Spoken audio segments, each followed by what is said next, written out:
இந்த பணத்தை எங்க வச்சிருப்பானுங்க? ஏடிஎம் மாதிரி ஸ்ட்ராங்கா இருக்க வந்துருச்சு. திருடனுக்கு பீரோ தான் ஏடிஎம்.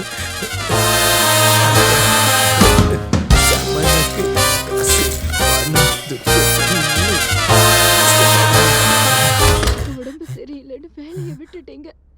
வரதட்சணை கொடுக்கலன்னு மருமக பொண்ணை வீட்டுல விட்டுருவேன்னு சொல்றாரு. பையனுக்கு காலேஜ் ஃபீஸ் கட்டணும், மாமனாருக்கு கண் ஆபரேஷன் பண்ணணும், மாமியாருக்கு ஹார்ட் ஆபரேஷன் பண்ணணும்.